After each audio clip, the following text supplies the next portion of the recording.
Hello and welcome to the Yoga Life podcast. This is Kevin. I'm speaking a little bit quieter today because I have a little dog on my lap. His name's Alfie. This is the newest member of the family, you could say. Although I'm not one of those people who calls themselves daddy, or says to, "Oh, go to mummy" when referring to a dog, because love the dog, but it's not my child. But I had to be quiet because he's asleep for now. Hope you're keeping well. The sound you hear behind me is the water tank because I'm having maybe a bath installed. Just having a look at the plumbing. But how's life with you? Are you good? If you notice, I sound a little bit sleepy because when you got a dog, they don't like to sleep too much at the very start, and as that goes, it's worth it because he's a lovely, lovely little chap. Anyway, this podcast, let's get professional now, is brought to you by Small Changes. As always, Small Changes, organic, eco-friendly store. I think that if you love something in life, you've got to look after it. But before you look after that thing, you've got to look after yourself. Be the best version of yourself. And a great way to do that is to eat well. So check out Small Changes and get yourself some organic stuff. If you'd like to make your house or even your yoga studio smell nice, then check out The Nature of Things. These guys make really lovely essential oils. They're on a different level. You'll know that when you go onto the website, thenatureofthings.ie.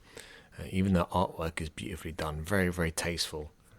And they also have they have the diffusers now that they sell themselves, made of recycled bamboo. And if you go onto the website and you put in the promo code Yoga Life, you get 10% off all purchases. So it could be a nice little gift for Christmas. If you'd like to come to a workshop, as you know, maybe you don't know, could be your first time listening, then you can go to Sligo in December on the 14th for my handstand workshop. All information is on kevinboyleyoga.ie, and you can check me out online. You can feel free to get in touch if you like the podcast. If you'd like to share it with a friend, that'd be fantastic, and also to leave a review on iTunes. That'd be brilliant. He's waking up now. So today, well, not today, it was actually last week, I had with me David Cam. David is one of my favourite people. He's been on the podcast before. David practices a very fluid style of yoga because he's deeply inspired by dance, and dance is something I find really interesting because I'm scared of dancing without drinking, and this is something me and David talked about a little bit. We talked a lot about teaching really, and the skill of teaching, and he's a lovely chap. So if you get a chance to go to one of his workshops, I highly recommend it.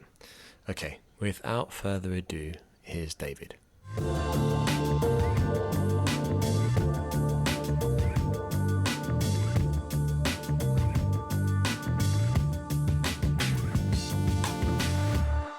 Hey Dave, how are you? Hello, I'm good. Welcome back. Thank you for having me again. It's been a while. What's it like being back in Dublin? I'm good, yeah. Like same as in what I've remembered, just really, really friendly people. Probably a little bit colder, and yesterday especially, I was drenched. But otherwise, yeah, all good. It rained really heavily. Yeah, it did. So what you're here again because you did a weekend of workshops. Yeah. And you just finished. You're flying back tonight. Mm-hmm. What were the workshops this time around? They were more master classes where I was sharing, I guess, my little reimagination of what classes can be like, yoga classes. So one thing that I've really kind of driven home in terms of a point that I share with the students is a quote actually that I've been relating to a lot, and the quote is basically the creative poverty of not yet knowing is an invitation to play. Say that one more time. So the creative poverty of not yet knowing is an invitation to play. Right. Oh, okay. So essentially saying that to not know is a good thing, because therefore you can explore, and that's your opportunity Yeah. to learn. Yeah. Right. And it's me just recently delving into this idea of how, I feel just as adults, we get very magnetized towards needing to find an answer, to find a solution. And that's how you can see that's how yoga in terms of business has been run, where we are offering solutions, you're offering like tips and tricks to do this or that, to nail this posture and stuff. And I feel sometimes when we get to that place, then we realize that there's always going to be things that we don't know enough of, or that we don't know yet. And what I'm sensing in terms of the yoga climate is that people are getting overwhelmed by things that they don't know. The more they learn, they're like, the more I don't know, and oh my gosh, I'm like when am I ever gonna know everything? And it becomes something almost negative. And I was just like, actually, it can be really exciting if you don't know something enough, because that means there's there's no barriers that you're putting in yourself to understand what something is, and that creates so many more possibilities. And so what I've shared with the students this weekend was, how is it that we can leave every session with more questions and more friends? Yeah, that's you mentioned that earlier in the car about teaching a class and encouraging people to be even more introspective and to question things. And I think the whole tips and tricks things works quite well, because we live in a world now where we want things instant. And I find that, say, with Amazon, shopping on Amazon, I swore myself, look, I'm not going to shop on Amazon anymore because the environment, and I want to support local community. But convenience will get you. When you're like, it's so convenient, and I can buy it, and then I can return it without having to pay for return packaging, and that's really hard to beat. And I think now as well, when we see like a video, if you see a video up on YouTube and it says 3 tips to do whatever, and it's 3 minutes long, it's going to get clicks. But I think if you approach the yoga practice that way, you're kind of looking at it almost like you're ticking boxes. And then if you don't tick the boxes, you feel disappointed. If you feel disappointed, you probably won't go again. And that's what happened to me for years. When I first started, I assumed I could do certain things that I couldn't do. And I think that's probably a big reason why people come and go from yoga. But when you're teaching, because your flows are pretty unconventional, and you don't it's almost like it feels like you're improvising, and you're asking people to essentially do their version of certain poses. And some things, when I did your workshop, that I'd never done before. And so it's funny though, because I had no way of measuring if I was doing it right or wrong. But that in itself, of thinking, is it right, is it wrong, isn't a good mind frame, is it really? I wouldn't say it's good or bad in a sense, because that's then, I guess, me contradicting myself. But it's essentially just knowing that there's never just one answer. Yeah. Right? So like one of the funniest, like not funniest, but like one of the most common things I would hear from students, or especially fellow teachers, is that they get confuzzled by, but this teacher said this and that teacher said that. But they're both valid. You don't have to pick one. Because what they're saying is what works for them. And this is where I'm getting at. How can we get the students to understand that all that the teachers can say is really from their experience, and that you need to take these prompts and these cues as just a way of, okay, this is where they're getting at. Does it work for my body? If it doesn't work, then try something else. And it's that. So if it then becomes something very presented, like, okay, this is the way to do it, then obviously people get convinced that, okay, this is the only way to do it.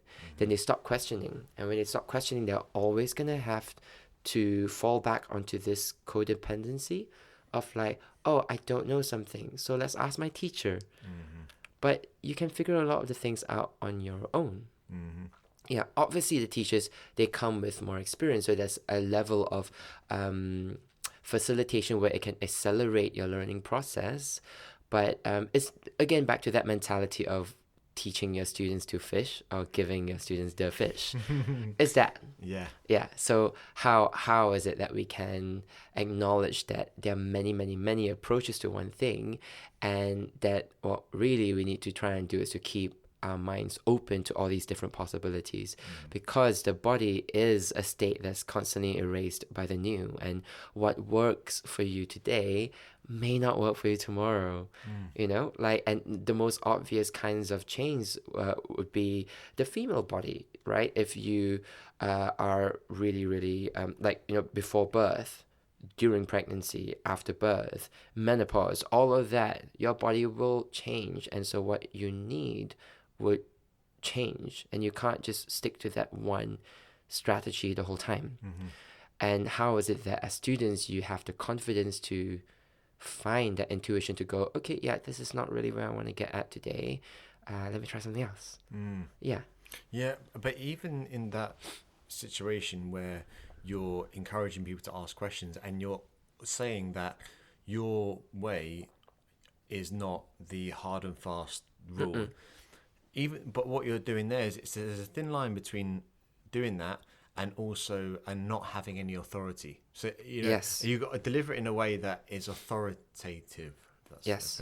And I've noticed that on the teacher training, because this weekend on Saturday, as in yesterday, because we're recording this on a Sunday, 6 hours I'm with the students, the trainees, and I find that you can't pull the wool over anyone's eyes.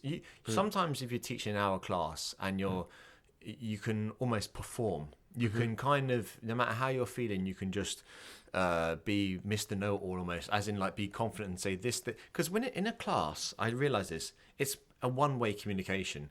You're talking and they're basically following, essentially, right? Apart from sometimes when you break things down.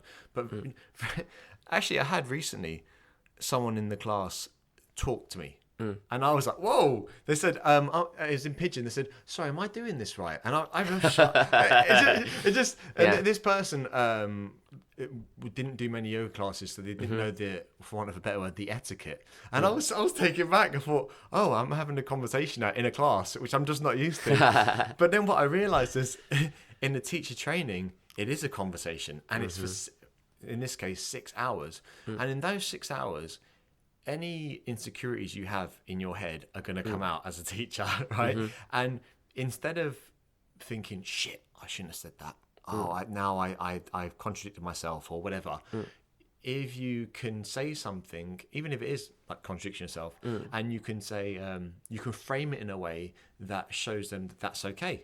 And that is the process of thinking. I mean, the process of thinking is not knowing all the time. It's contemplating, having an idea, seeing how the idea works, reassessing it, and then having maybe a slightly different idea. Yeah. But I found that, like, I don't know if you've experienced it before, but say someone in the class who is really experienced in yoga, and they'll say, well, actually, what about this? Or I was told it was this way.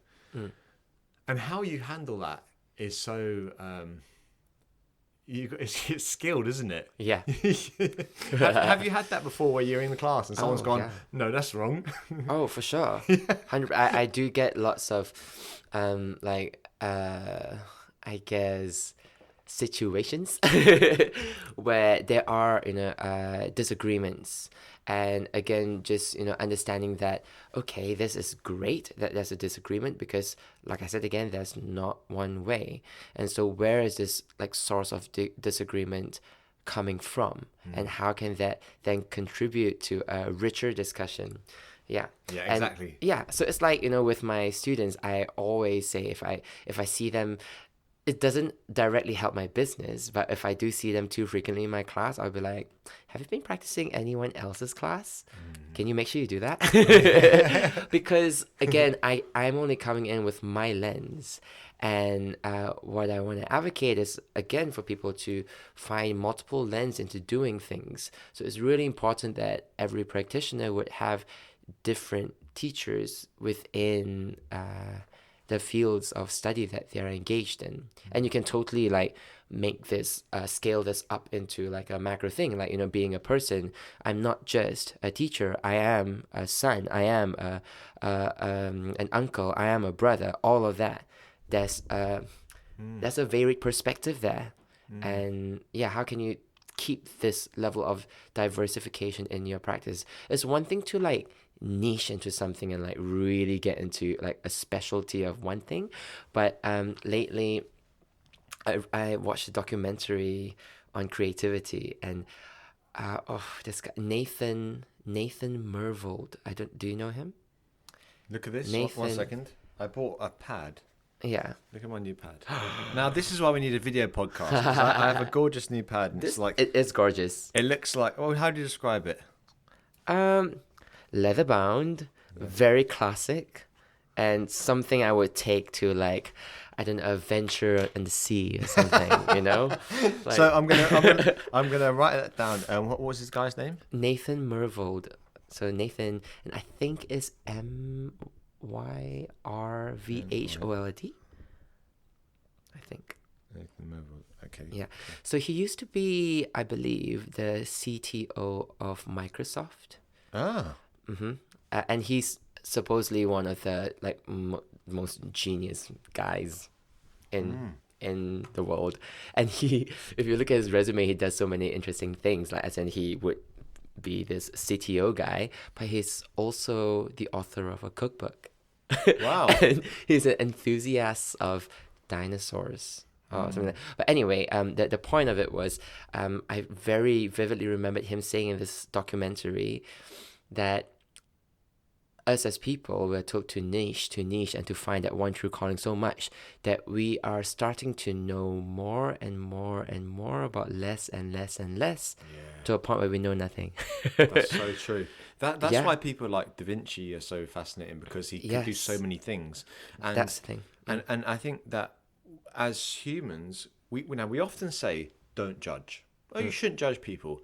But our human nature is to make a judgment. Yeah. We have to for our survival. If someone knocks on your door and they're wearing a suit, their hair's done nice, they're smiling, you're going to answer that door differently to if someone is there wearing a tracksuit or maybe the head is covered. For example, that's a judgment. But we also do that. We also pigeonhole people because we're trying to make quick assessments in our head. And therefore, you see someone who is, let's say, maybe that's a yoga teacher, good example, obviously, in this case. And you think, okay, that's probably all they do, and they're flexible, they're very calm, and they are vegan, and they wear hemp, and this type of thing, or play the bongos. But we don't, and because now we live, as you were saying, in like almost echo chambers, where we're fed the same things on our Google searches all the time, we get very, very narrow. And actually, I think that's why long form content like podcasting is so interesting, because you start to realize that you, David Cam, are not just a teacher, you are a son, uncle, as you were saying, a brother. And but in relation to teaching yoga, and you said it feels like you're kind of doing yourself out of business. I said yesterday in teacher training, I said, put your hand, I forget how I framed it, but I said you should all be doing pull-ups. To some degree, even hanging from a bar. Definitely. I said it's something like that. I can't remember exactly how I said it, but essentially, like, if you're pushing, you need to pull. And I am therefore saying, like, maybe that evening that you may come to my class, instead you might choose to go to the gym and do pull-ups. So am I doing myself a disservice? But I think I'd be doing everyone a disservice if I wasn't honest. Exactly. And said, because you can make a pull-up yogic if you're doing it with the right intention, the breathing, practicing self-care when you're doing your pull-up and not like berating yourself. But that is, and I think as the receiver, because Rachel was telling me the other day that she went to an acupuncturist, And she went in, she was excited about getting acupuncture. And she was like, really couldn't wait to tell them all about it. And she got there, and the lady wouldn't do acupuncture on her yet. She was like, no, not yet. I want to talk to you first. And do you ever have the experience where someone could sell you something and they choose not to? And you're like, I like them now. I really I trust them because they have integrity. Yeah. Yeah. So, because I think in the long term, that is going to keep people, they know you have their best interest at your heart. Is that the right expression? Exactly, yeah. Their best interest. Yeah, anyway. you know what I mean? Yeah. I want to talk to you about dance. Because since we last spoke, and just because I thought of Rach there, this comes to mind.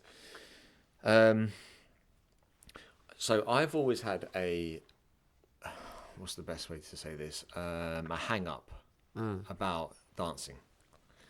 And I stopped drinking about 3 years ago. And since then I hadn't danced, and never been in a situation where I had to dance. Yeah. And I see the way I say had there. Yeah. Not given the opportunity to dance. An obligation, yeah. Exactly. So I was at a wedding about 5 months ago. It was this summer. And it was my best friend's wedding. Me and Rach went over to England.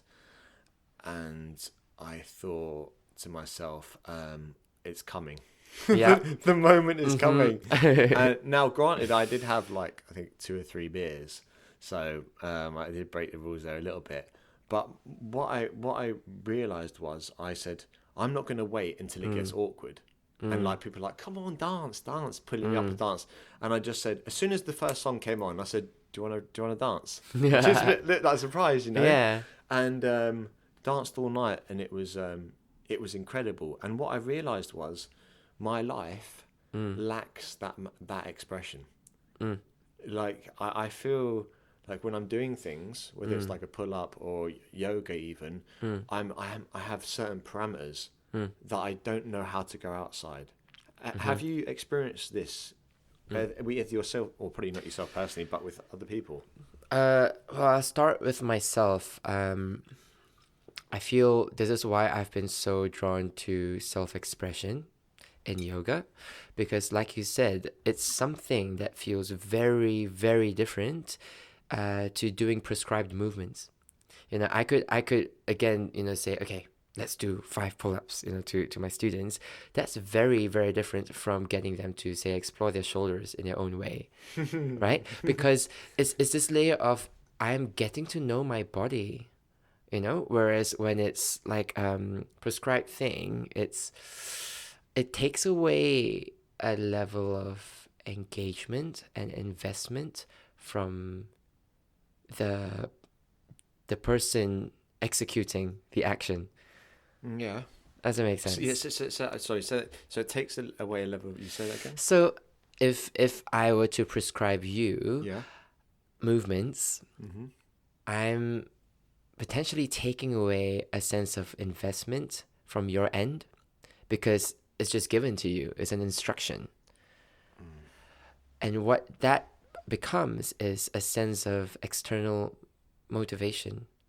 Like, for you to want to do what I say is because maybe you're keen to be a good student in front of me as a teacher, or that you're keen to just like, oh yeah, I'm doing this for my strength, right? But if you do it from a place of expression, it's an intrinsic motivation. You want to do it, and that want feeds back to what I said in the podcast we did earlier this year, which is the shift of mindset towards this idea of play, because you want to do it. It's not, I had to do it. And then the level of efficiency, just even cellularly, is like, yeah, like this is my body fully intending to do something. The effort naturally comes. Like, when you dance, I bet you're not like thinking of like, is this a good knee alignment?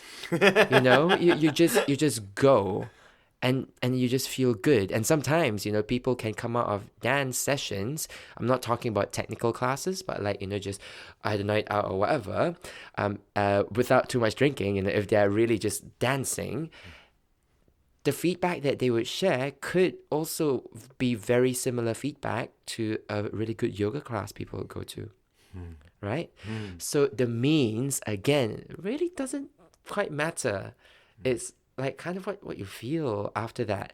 And I guess that's where I'm getting at again, the idea of yoga. We very much think about yoga as a reduction of what we see as a mat practice. But yoga is a way of living. Yoga is lifestyle. So if you then think about that, like you said, it is not very much a disservice in any way, because that pull up is yoga. It's a way of living. It's you finally understanding that yoga postures are not the answers to everything, and you need to do other kinds of movements. And this is something that we can drill into people's head, but if people start preaching it blindly, it still defeats the purpose. It's that intrinsic motivation of I want to do this because I know I lack this. Then it's a much easier. It's almost as if you're taking away the status of having to be the teacher in the room. We're all teachers in the room. Like, I have an authority from like I just recently did a training, and they worded it really well in sense of like what you said, where's my line as a teacher? And there's a line between your authority of knowledge and your professional authority. And you don't have to get people to do what you say to show that you're the teacher. But you rest in the authority of your knowledge, where when asked, you can then share your experience. I hope that makes sense. Yeah, absolutely, So, yeah. And that takes, what that takes actually, a patience. A lot of patience, yeah. Because I think, and this is something I'm trying to practice myself, and in a situation like this especially, where I can pause. I'm not looking to always jump in. Yes. I want to do that. I'm just, it's old habits, because I want to show that I'm listening, and I want, instead of so say like in a class, it's very easy to kind of bark orders at people, give all the regressions, the progressions, etc. But if you can take a moment to pause, invite them to think for themselves, and not necessarily have a conversation, because you can't do that in a class, you can in a workshop, but to be open to letting it be two-way, but not necessarily a conversation. And I think that, I suppose that, I imagine, it probably comes with time, teaching, but I think you could teach for 20 years and not grow as a teacher. Yeah, absolutely. I know experience is important, definitely. There's no substitute for experience, but it doesn't necessarily mean that because you've taught for 20 years, you're a good teacher. It's not an indication of depth. Like, you could be... It could be 20 years of the same year. 20 times 1 if you don't do anything. So that is 1 year's worth of teaching experience, right? If you don't critically question why you're doing certain things. Like, when, as a teacher, as a student, like when you do something, like why? Just why? Why? If you cannot answer that, then maybe it's time to really look into this. If the answer has always been because that person said so, because this person said so, you haven't really quite investigated it in your own experience yet. So how sure are you, right? Yeah.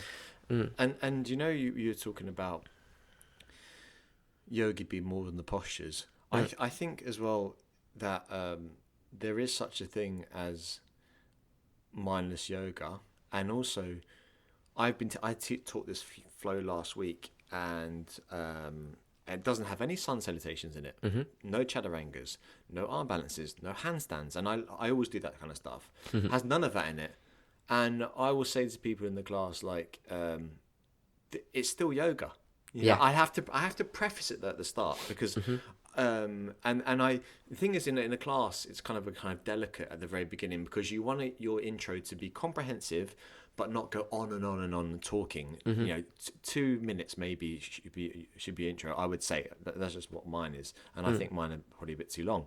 But at the same time, I try to say to people, look, if you wake up every morning and you do Surya Namaskar A, B, you do it all the time, and that's all you ever do. What other patterns are you doing in your life that you've never questioned? Mm-hmm. And if you're always practicing yin, because I know yin is like taking off here. Maybe it's the same in the UK, but yin is everywhere now. Mm-hmm. If you're always doing yin, yin, yin, which is fantastic, definitely, maybe you need a bit of yang in your life. If you're always the person who's soft, maybe passive, a bit of a pushover, perhaps you're the kind of person that doesn't speak up in social situations, maybe you need a bit of fire. And maybe someone like me, I'm speaking personally, as someone who's a type A personality, I've benefited from doing more yin. Yeah. But it's about, I feel that it's about recognizing those, well, I suppose just looking for balance. I know that sounds so like, No, yeah, but it's valid, vague, and yeah. I get where you're coming at, in this like sense of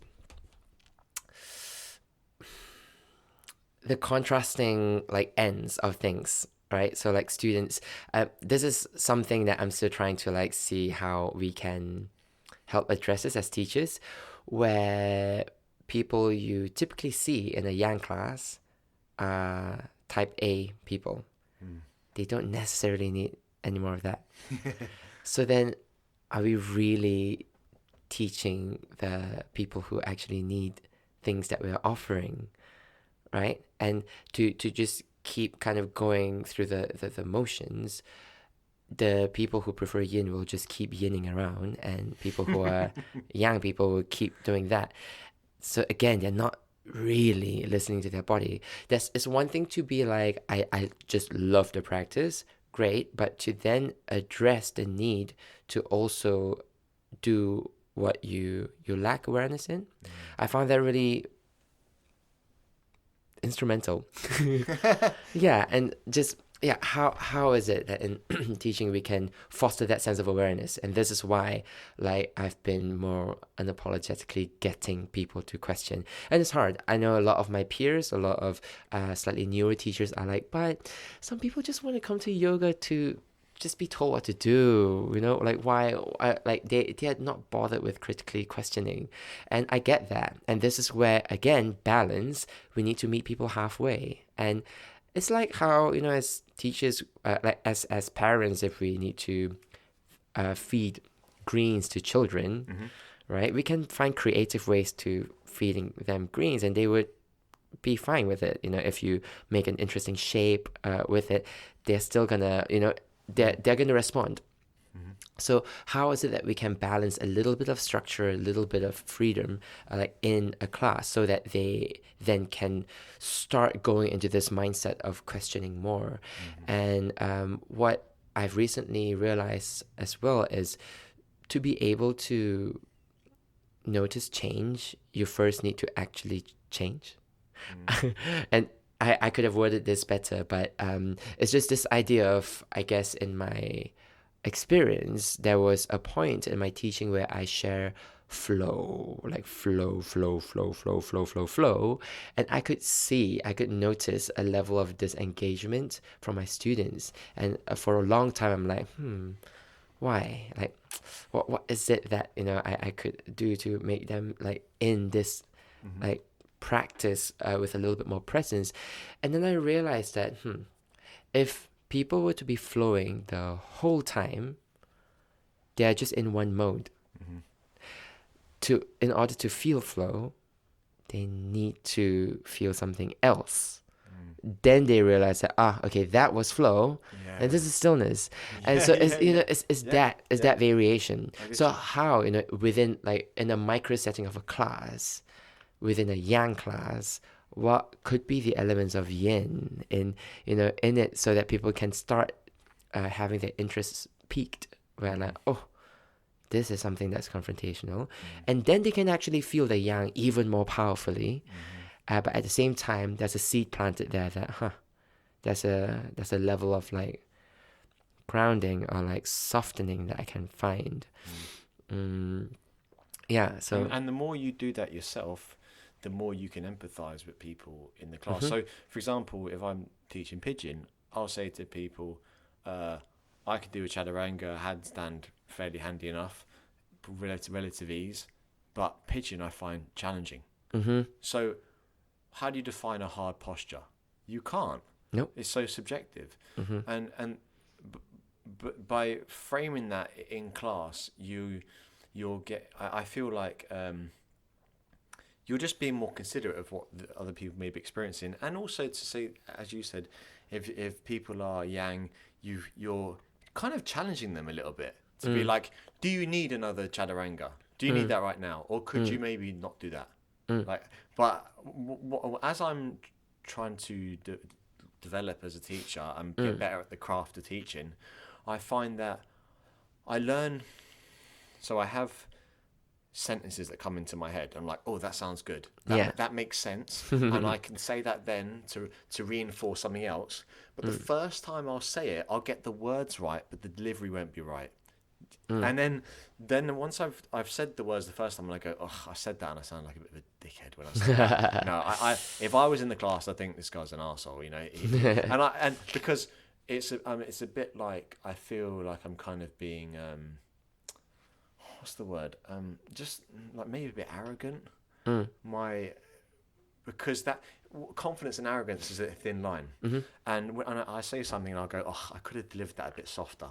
Then the next mm, time I'll say it, I'll change my intonation. I'll go up at the end, maybe, you know, mm, and then until you keep refining, and you find a way, because it's good to challenge people, mm, but if you deliver that in a way that seems like you don't care, mm, it's it can be really damaging because I think maybe you've experienced as well. People mm, are they're in a really heightened sense of emotions when they practice yoga. mhm, Um, have you know? I suppose as well because you're very from my experience of your teaching, it's like you're it's very sensory.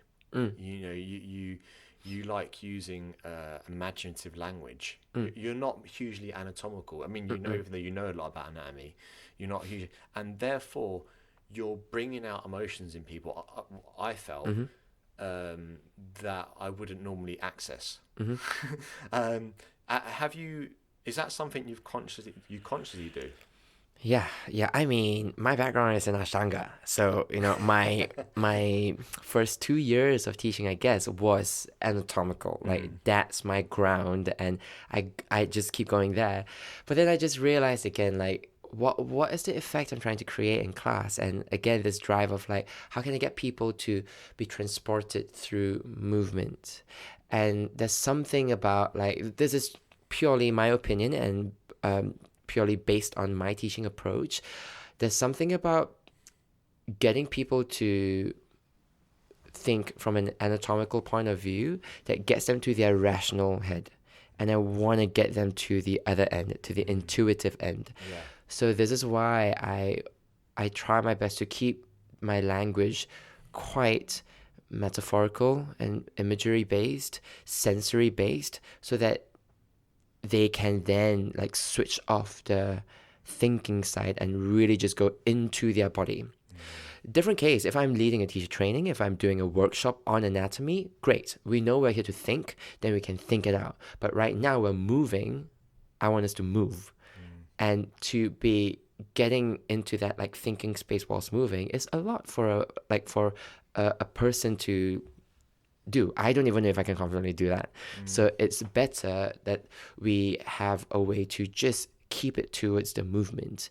So then, going through this idea of like feel this, hear this, or like see your fingers, all of that, immediately you're already getting to them to move, and then they can, then articulate that experience for themselves. Reflection can come, whether in action or before and after, when you contemplate beyond your practice. And I this is where I'm at, in class. Feel it, Like really feel it, be intuitive with it. Try to switch out the thinking head as much as you can. This is why as a teacher, like I can, guide you through these templates, and then you see where your body takes you. And then we can make sense of it later. You know, I want to find out more about the course you're doing now, because the last time we spoke, you talked about studying a bit more, and so what's the name of the course? It is a mouthful I didn't expect you to remember. It's a specialist diploma in choreological studies. Of course. Yeah, of course, yeah. But in short, the best way I could describe what it is it's a way of seeing and articulating and facilitating movement. It's a very open course where my peers are choreographers, they're dancers, they're teachers of dance, of yoga, of movement, even architects and business majors, like lots just different. And essentially, the whole study, the framework of it is based on Rudolf Laban, who is one of these guys from the Renaissance era, which is what makes it interesting. So which era? Renaissance era. Oh, So Renaissance, again, people who do many things, and that's why they have this framework where it's so open for everyone to be a part of. And I remember the first few sentences that my teacher said, whom I've worked with for a really long time. She said that this course is looking at movement. And it just really blew my mind, because yes, we have a lot of courses out there, especially within the yoga world, we have courses on the body. Yeah, we talk about the spiritual body, we talk about anatomy, we talk about postures, forms of the body, but we are not talking about movement, like the actual movement from one posture to the other.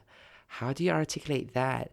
That for me, is the interesting bit, because that is what creates the movement, right? If you're in a shape, then fine. Yeah, there are micro movements, you could argue that, but the actual quality of then going from one shape to another, that we haven't really quite explored that.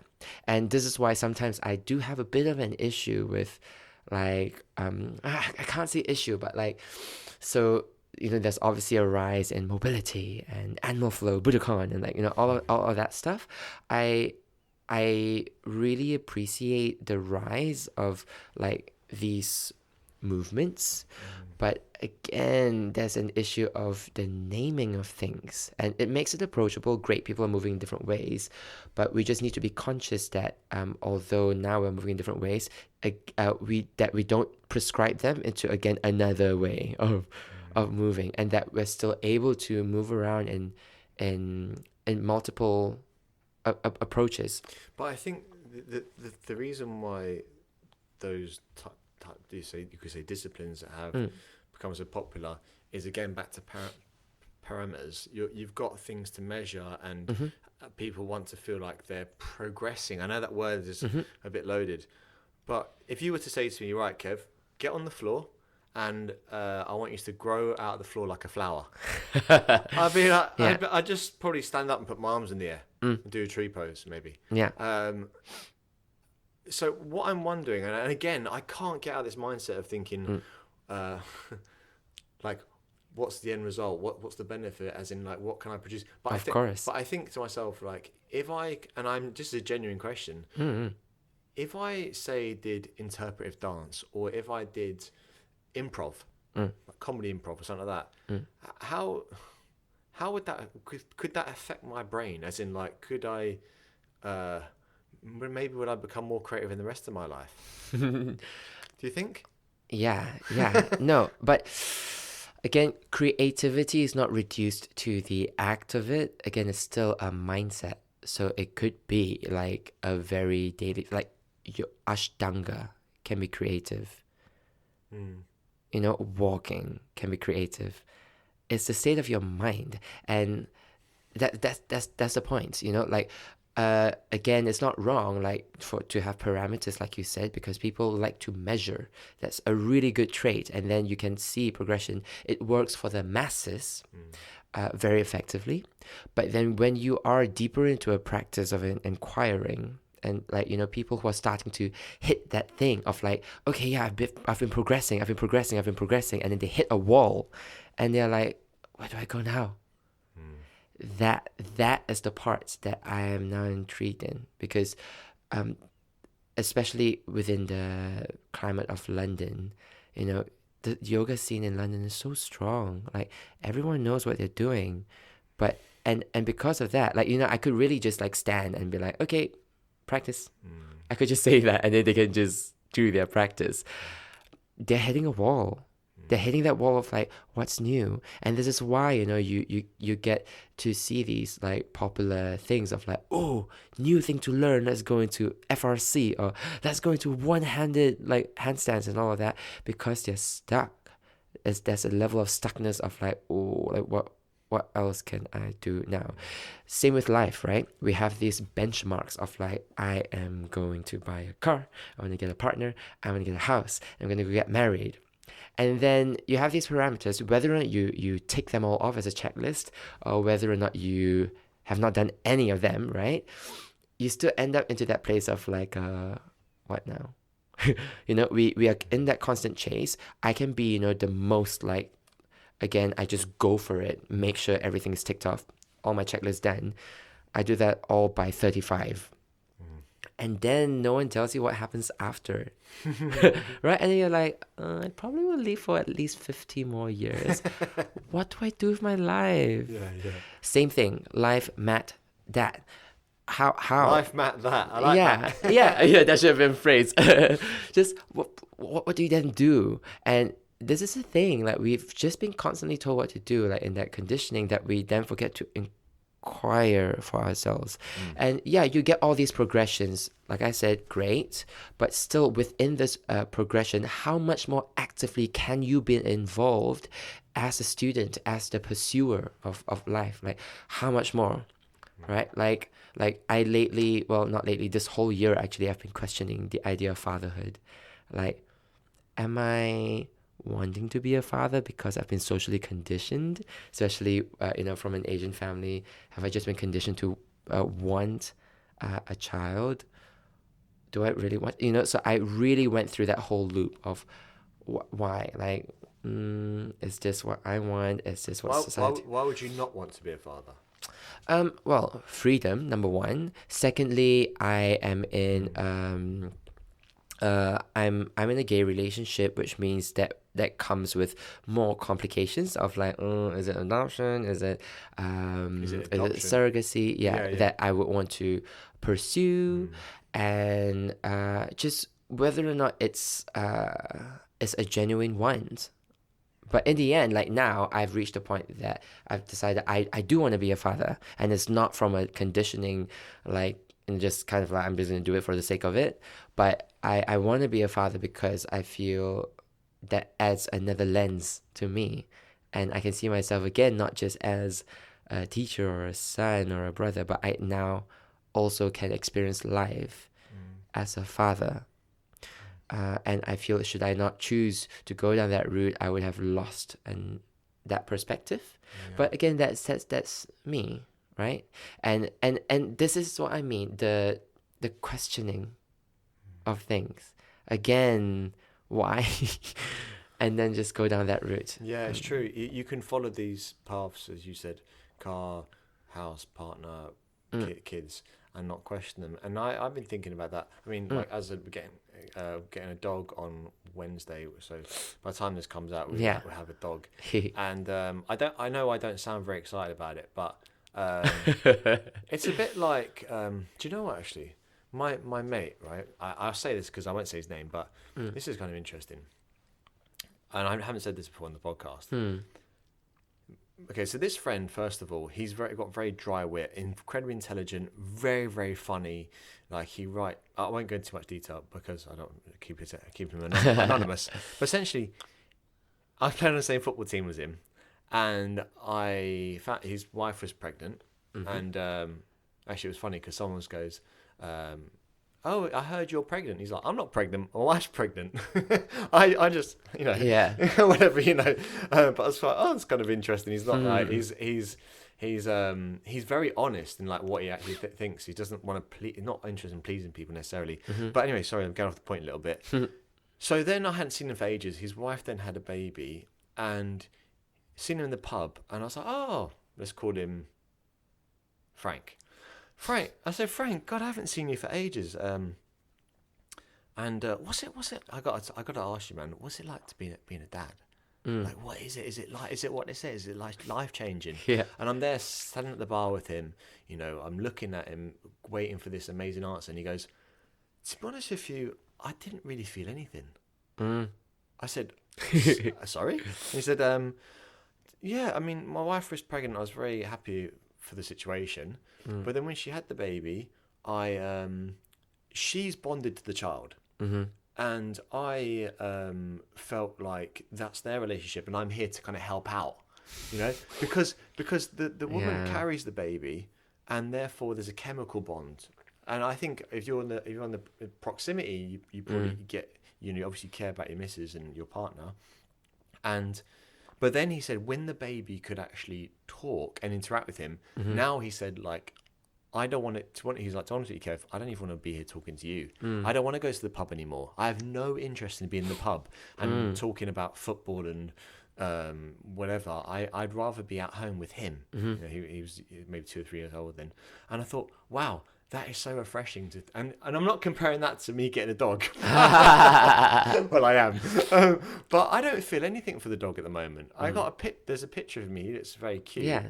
I don't know where I'm going with this, Dave. But when we get the dog, supposedly they're saying that once you have the dog, then you'll really develop a connection to it. But I think we all have, I suppose it's that capacity to love, and maybe what interests me about being a father is. And maybe this sounds selfish. Some people say like having kids is being selfish because whatever. Yeah. But I want to love. Yeah. And it's almost like with my partner at the moment, there's something good about loving someone and them loving you back. I think there's really I know it sounds cheesy, but as the Beatles said, all you need is love. And then how I feel about my dad now, again, it sounds selfish. I would love it if someone felt that way about me in 50 years' time, because I adore my dad, and I think, and actually I heard someone else say this. They're like, becoming a parent doesn't just change your view of love; it changes your capacity to love. Yes. And yeah, it's beautifully put. Yeah, and but it's not. But yeah, it's sacrifice, isn't it? It is, yeah, and it's exactly that capacity. Like, how do you open up yourself, like to others and to the environment, and like if we were to bring this back to yoga, there's this no, like as in just because it's really all interconnected anyway. True. Like this thing of being too introverted, like too insight reflective, and how is it that you can then bring that insight back out, and it's that connection that I can't quite like articulate yet, but yeah, the bridging of your insight to the outside, and the most physical manifestation of that is as a person. You're literally creating a human being to love and that's okay. Yeah, to look and also to look after someone, and to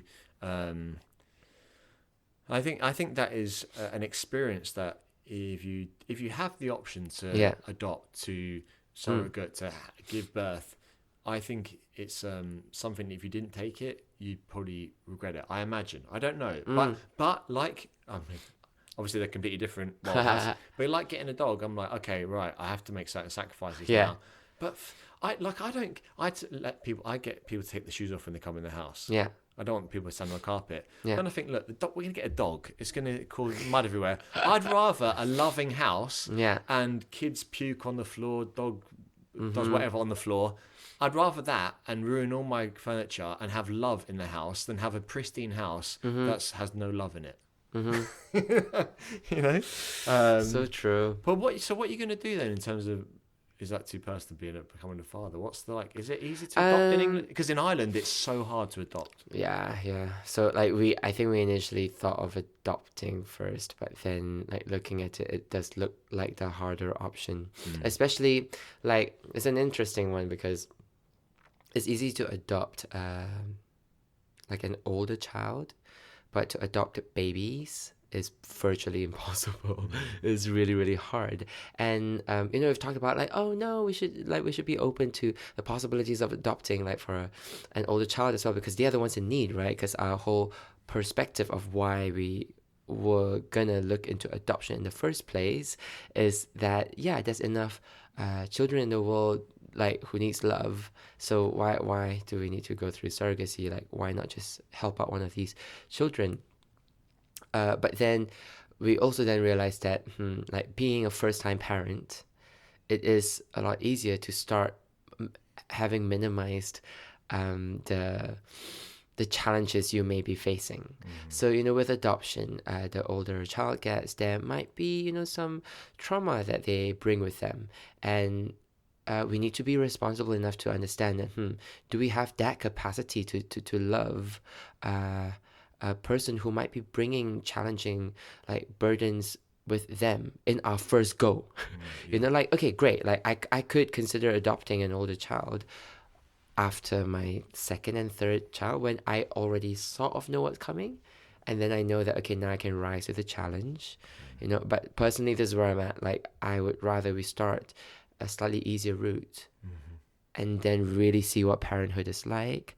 And then if we have that capacity inside us, then, okay, we open up to really, doing what we set out to do, which is to give love to these children who may be lacking a bit of love at the moment. Yeah. I think that is a case of you have to, some people, they're foster parents, or their job is essentially to like adopt kids, and that's what they do brilliantly, and that's probably their main thing. But you, as you said, you don't know yet. It's the same way if I have, so if I have kids, let's say, I want to know, what am I going to be like as a father? I don't know. I mean, I think I'd be good, but I would be good now, I think, but 10 years ago I wouldn't have been. But as you said, you'd be doing them a disservice if you adopted someone that you weren't able to look after. Say they had as you mentioned, with years comes trauma, and that trauma takes many different forms. And do you or anyone else have the skills to look after that person, give them what they need? And that's probably why adoption is so difficult anywhere you go. We've gone off on it, Dave. So okay, it's way of living again. I still am so convinced that like whatever we're talking about can, like, there are mirrors of experiences. You can scale it down to what you experience on the mat. You can totally scale it up to life. It's all one. And it's even better actually that we're talking about things like these, to really challenge the norms of what may be presented as yoga right now. Yoga doesn't have to be about just like what you eat or like what you do on the mat, but it's these things. And to then see how through our practice we have been able to question our degrees of awareness in different aspects of our lives, because that's what matters. Like, you can have the craziest practice, but if still you're not really questioning what you're doing in life, then are you really practicing yoga? You're kind of just making shapes. It's actually taken out to yoga, and I can talk about even my hamstrings. All right, why this relates? My hamstrings. So my hamstrings. I'm always doing things to my hamstrings to get a good handstand, right? Let's say, for example, and I do that through force. I'm like I do all these like different hamstring stuff with blankets and sliding out, all that kind of jazz. And I'm always forcing every day. But so therefore, in my head, the way to resolve anything is to give it more effort, almost more Yeah. aggression, if it's want of a better word. Yeah. And what I've realized is that if I want to look after myself, maybe on one day I need to go for a swim or whatever. The same way with being a father, you can't always be the disciplinarian. You can't always be the, oh, you wait till the father gets home. If you're always that person, things are gonna go pear-shaped. Basically, you're going to become one-dimensional, and that's and it. Sometimes we have to realize that in a world where doing is valued, sometimes you just got to let it be. It's the Beatles again. But I love it. turn it in. Yeah. So unfortunately, we're restricted by time. How are we doing? What? 1:15. Yeah, I'll probably need to head soon. Got to take Dave to the airport. Any final closing thoughts? I took my pen out there. Ready, right. I guess, just this idea, this like constant need to do or to force. One of the most profound things that I've learned, again, from yoga and class, was when a teacher of mine said that giving in is not giving up, And like, so, okay, for example, this thing that I'm talking about, me being a father and not like adopting an older child, I'm not giving up, but I'm giving in to the situation I am in at present, and then using that awareness to then, find my way beyond that. And yeah, how can we give in, just give in or lean in to like where we are at the moment, and instead of forcing, how can we yield this idea of balancing the surrendering and the resisting. There needs to be both and not one. I guess that. That's superb. Anything you'd like to promote? Well, nothing really. Well, keep questioning. That's the one thing I want to promote. Just keep questioning. Just ask things that you don't usually ask. Like, go to complicated things, the challenging things that people never really talk about. If you have a clear-cut answer to something, question it again. Like, why is it so clear? And it might be that it's so clear, but like, how do you get to that clarity? And like, go into that, like, not just on the mat, but like in your life, like what, how have you been managing your relationships? Not just with others, but with yourself, with your environment, or like, the roads you walk every day, like why, like things that you do, the food you eat, and like, the way you are. Just question everything and let that be something that empowers you. Like I've just learned in a recent training that the greatest tool towards trauma recovery is a sense of empowerment. And empowerment comes from a rigorous questioning. Then you get this ownership of, I'm owning, my journey through my questions as a way of a compass. Brilliant. Yeah, that's it, I guess. Thank you so much, mate. Thanks for having me. Thank you all for listening. I really appreciate it. If you'd like to support the podcast, you can visit Small Changes. There's no promo code. Just go along to their store here in Dublin, and you can get yourself some organic produce. They're based in Drumcondra. If you'd like to come to one of my workshops, then you can come to Salt and Soul in December when we do handstands. That's going to be on the 14th in Sligo, Strandhill. Yeah, if you enjoyed the podcast, feel free to share it with a friend or loved one on Facebook or Instagram, or any channels that you use. TikTok, I don't really know what that is, but I'm sure I'll figure it out. Keep up or get left behind. That's what they say. So listen, thanks so much for listening. If you follow me on Instagram, expect a lot more doggy pics. It's got to be done. Okay, all right, listen, thank you so much, as always. Really appreciate it.